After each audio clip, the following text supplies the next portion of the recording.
we're live. Welcome to the Room Show. I got a special guest here from NBC Connecticut. How you doing? I'm good. How are you? Doing good. Appreciate you for coming on the podcast. Yeah, thanks for having me. It should be exciting. First time, like I was just telling you, first time doing a podcast or anything really, just talking about like careers and stuff like that. Super cool. So, how old are you? Sorry. How old are you? Oh, well, I just turned 24 in July.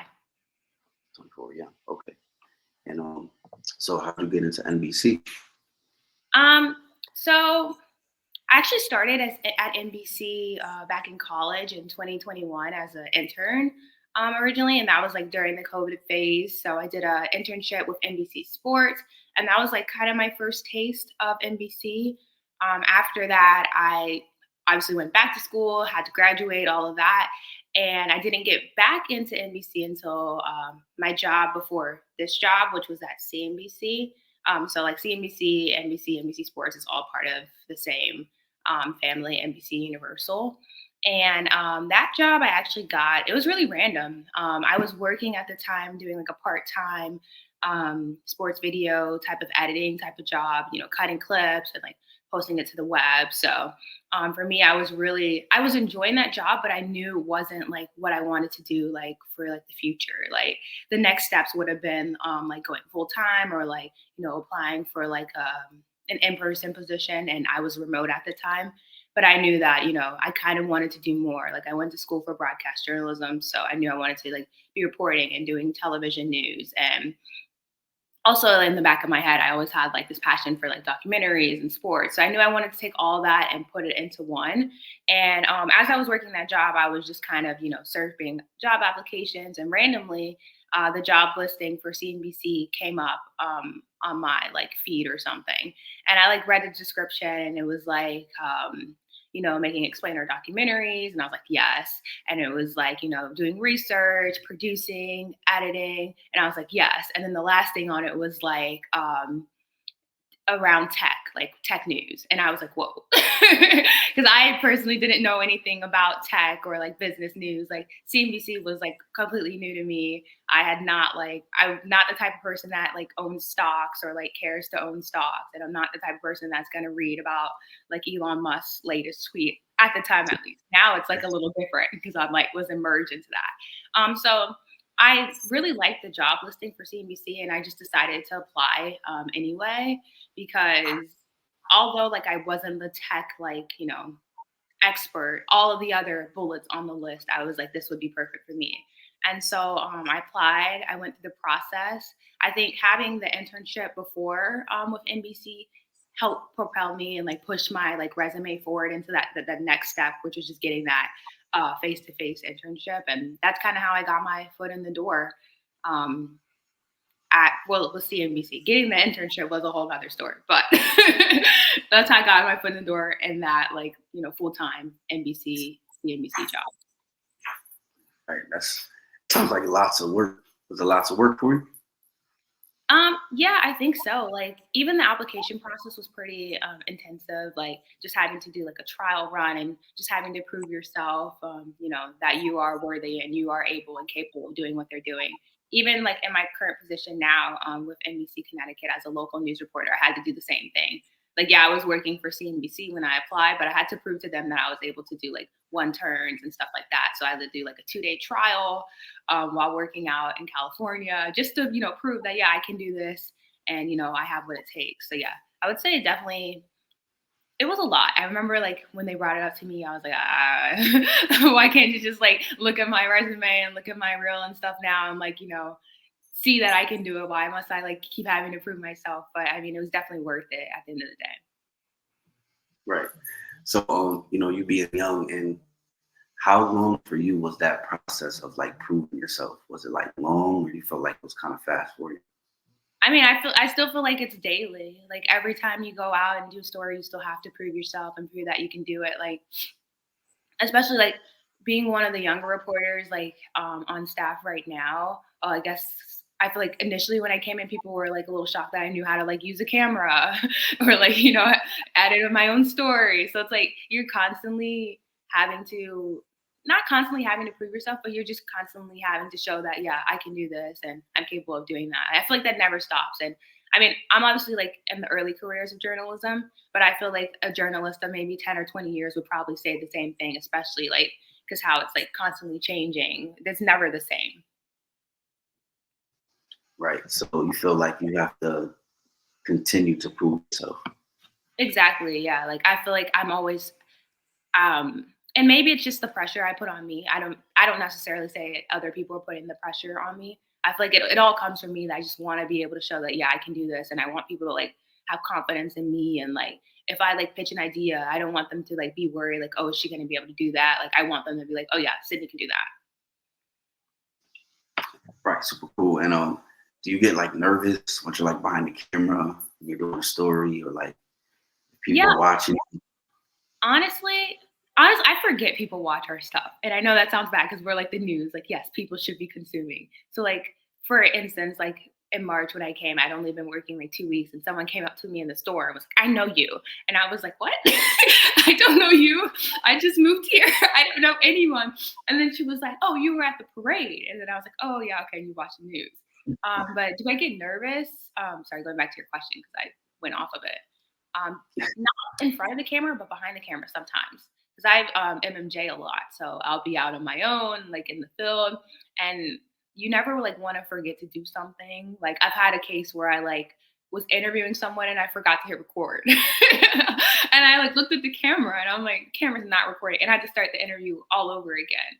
So like in terms of that, like nerves, like really are like things like you know is the camera shot look good or does the camera shot look good, does the audio sound good, like all the logistics behind the scene are kind of what makes me nervous, not really telling the story itself or like the pressure of like the deadline. Like I feel like in that aspect like I'm a pretty calm person, and if something's not going right I usually just communicate that back to our team and they're great, so there's never like been any issues with that. It's pretty good. It happened to me before. I recorded like a whole hour interview, and then I went back, no audio.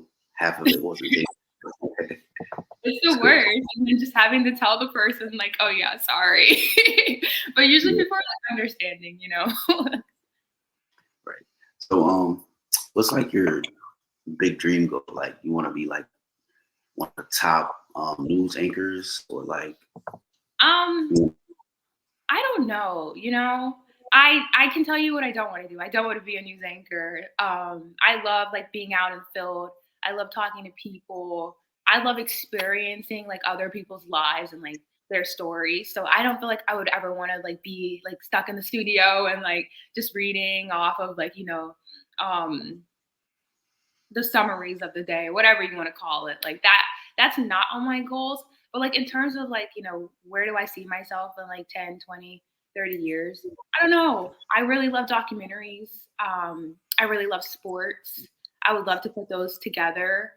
But I also really love news. So it's hard when you like have so many passions and so you just have your foot in like the door in so many different aspects to just narrow it down and say, oh, I only want to do this one thing. Because I feel like my next job might be a lot different than local news, or maybe it will be in a different station and I'm doing a different type of role rather than like general assignments. So I don't know. I always say like this is journalism is a career of many careers. So you might start as a producer and then change to reporter and then go to, I don't know, being a director or something. But yeah, there's a lot of different pathways you can go towards.